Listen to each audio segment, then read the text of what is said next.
जय श्रीराम. श्री ब्रह्मचैतन्य गोंदवलेकर महाराज यांच्या प्रवचने या पुस्तकातील आज 27 एप्रिलचं प्रवचन.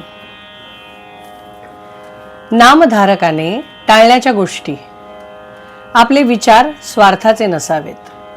स्वार्थामध्ये अभिमान नेहमी जागृत असतो.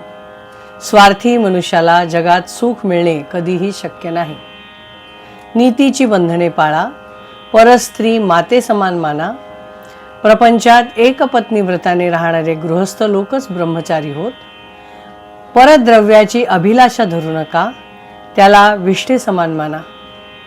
दुसऱ्याच्या पैक्याचा अभिलाष धरण्यात आपला किती घात आहे याची नुसती कल्पनाच केलेली बरी. परस्त्री परद्रव्य यांच्याप्रमाणेच परनिंदा ही अत्यंत त्याज्य आहे.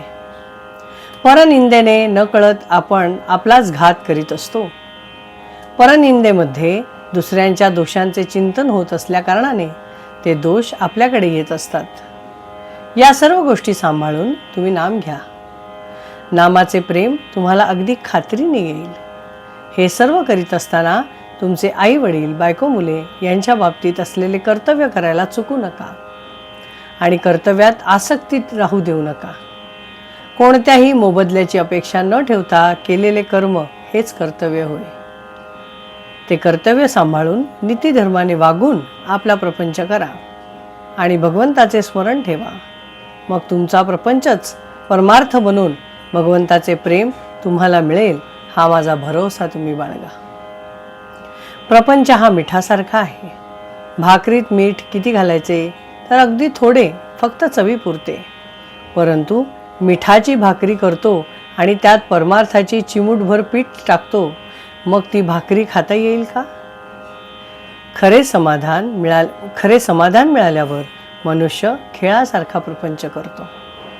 त्यामध्ये तो वर चढला किंवा खाली पडला सारखंच राहतं.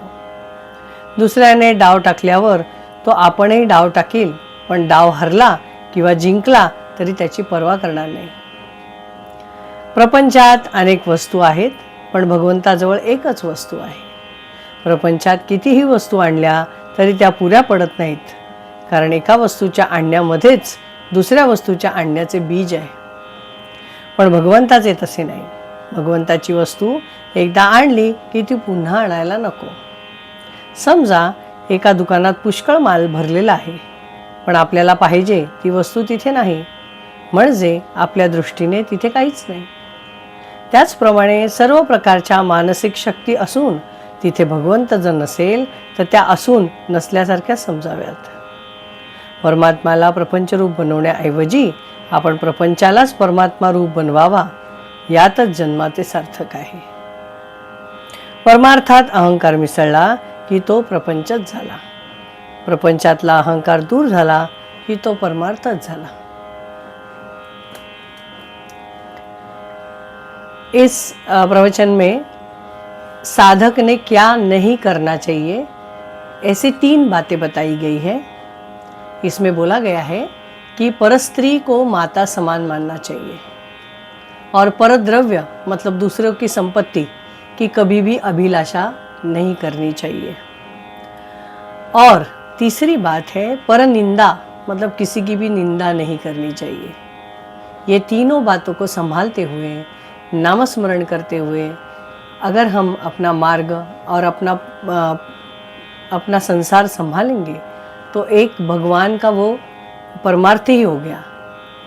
संसार नहीं, वो अपना परमार्थ ही हो गया, ऐसा इसमें कहा गया है. तो नामस्मरण करते रहिए. जय श्री राम. श्री राम जय राम जय जय राम. श्री राम जय राम जय जय राम. श्री राम जय राम जय जय राम. श्री राम जय राम जय जय राम. श्री राम जय राम जय जय राम. जय श्री राम.